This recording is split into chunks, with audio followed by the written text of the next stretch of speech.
Wagwan, everybody. Welcome to the Dis Affamie History podcast, where we'll be speaking about history and as well family history and how history relates in terms of Caribbean people for the present as well as in the past, and how in the past what that does and brings forth for what we are going through at present and what we can learn from our history, from our family, and take that moving forward. So I do hope you enjoy the podcast, and if you like it, please ensure to subscribe, like, and review. Thank you.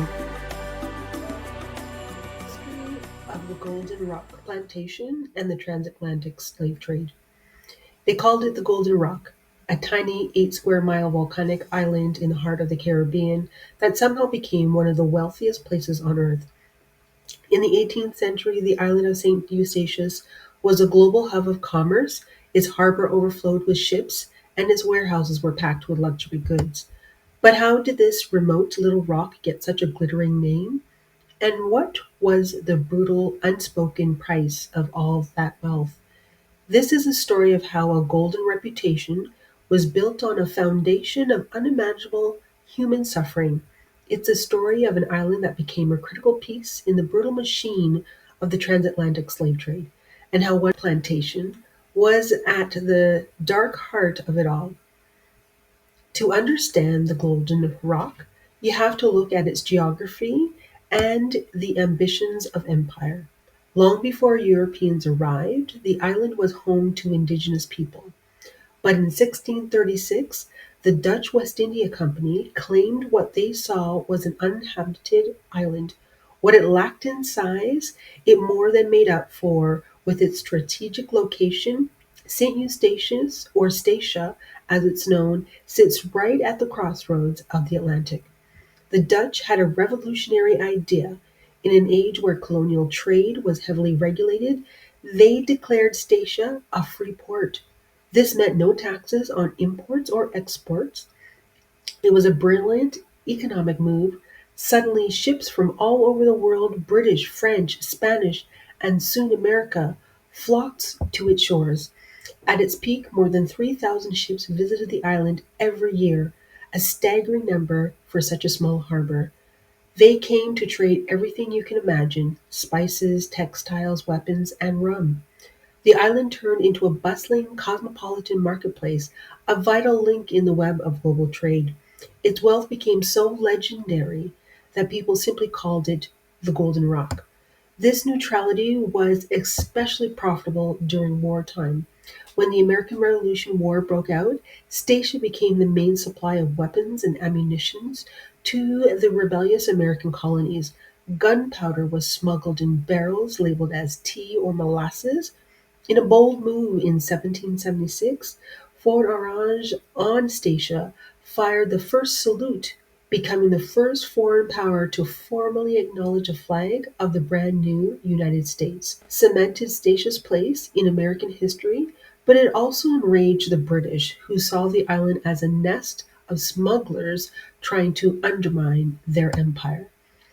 Both this golden era was fueled by something far more sinister than gunpowder and free trade.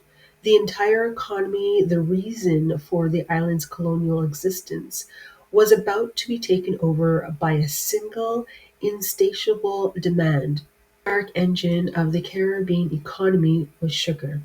The sugar revolution that swept over these islands in the 17th and 18th centuries created unimaginable wealth for European planters and merchants. But producing sugar is brutally hard work. It demands a massive, constant, and disposable workforce.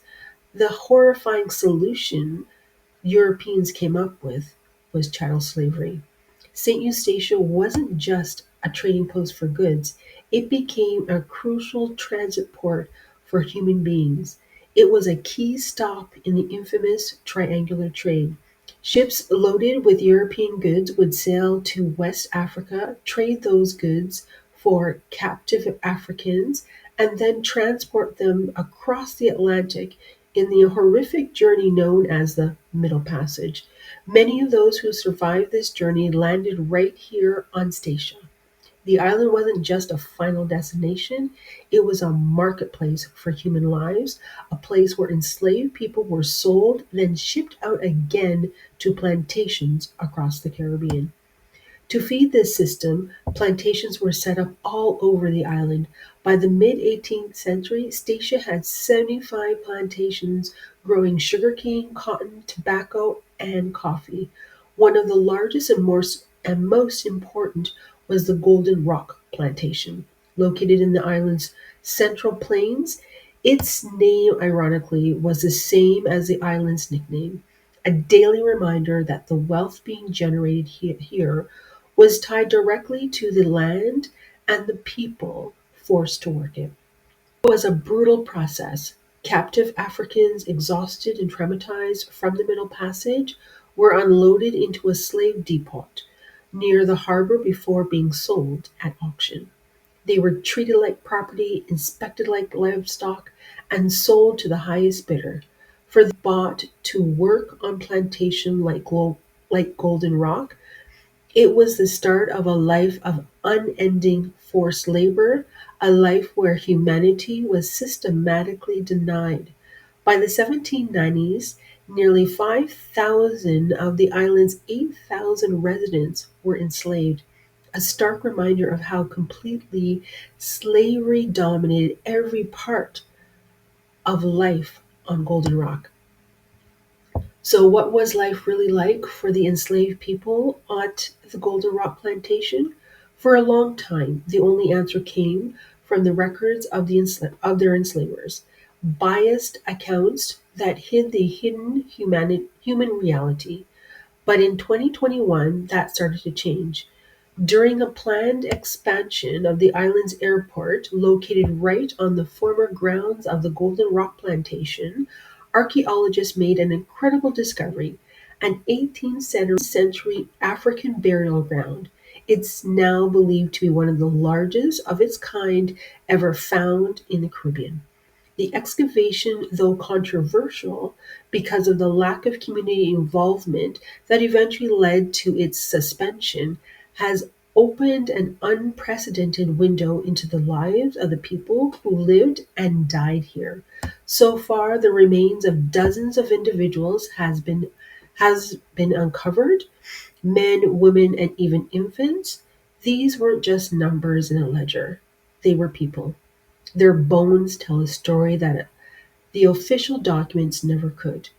Initial analysis shows African descent. Crucially, archaeologists found individuals with modified teeth, a cultural practice common in West Africa.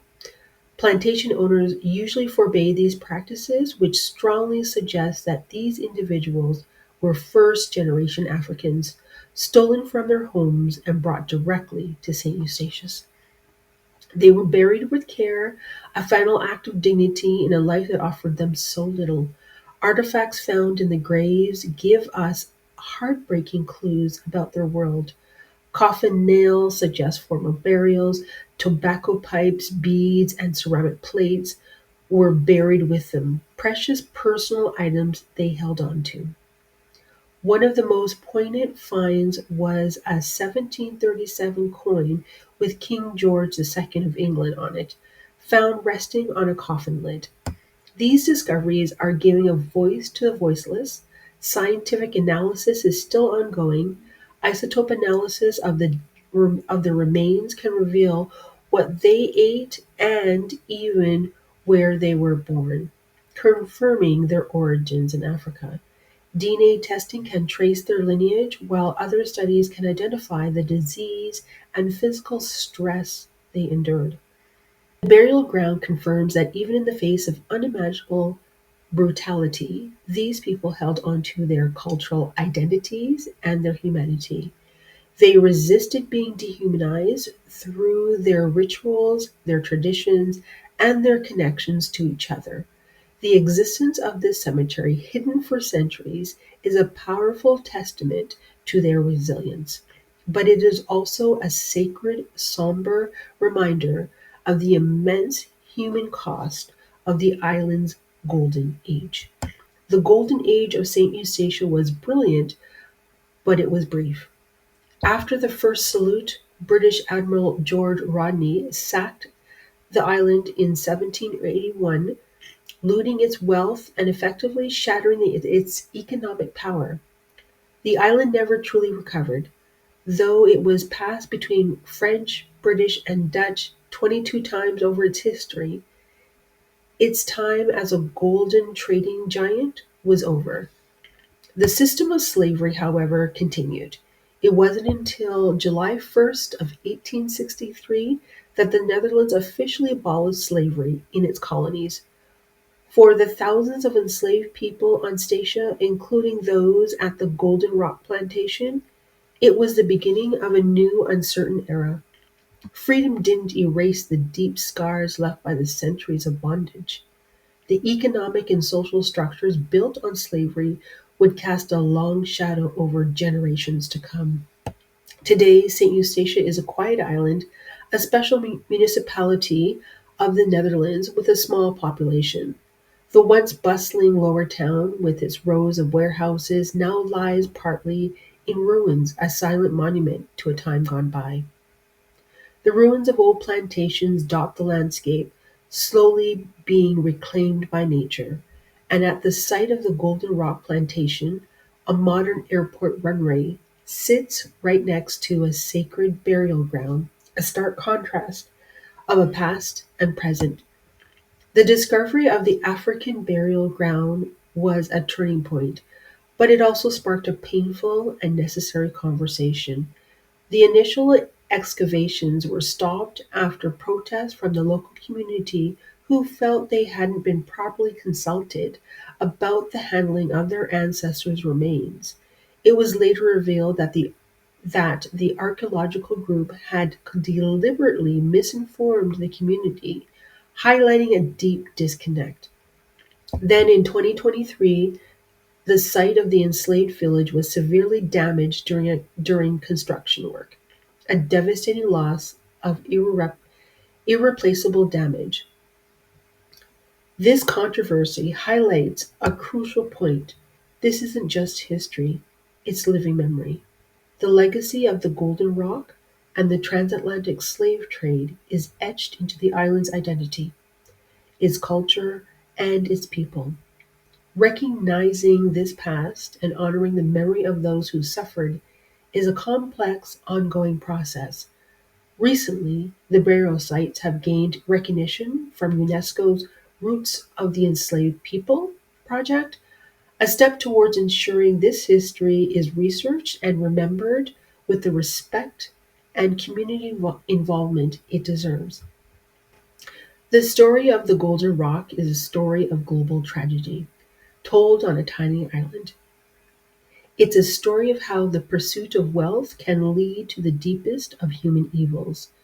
It reminds us that being It reminds us that behind abstract economic ideas like free trade and colonial prosperity were real people whose lives were stolen and whose stories were almost erased. The work to uncover and understand this history continues, not just in archives, but in the very soul of St. Eustatius. It's important to follow the ongoing archaeological work and the efforts by the community to preserve their heritage. The nickname Golden Rock was meant to signal wealth and prosperity, but today it serves as a somber reminder. It reminds us that the gold that built this island wasn't a mineral, it was the very lives of the thousands of enslaved Africans who toiled, resisted, and died there. Their story is the true, enduring, and invaluable legacy of the Golden Rock. Hoped you enjoyed this episode, and if you did, please make sure to like, follow, subscribe, and write a review for the episode wherever you listen to your podcast. Thank you.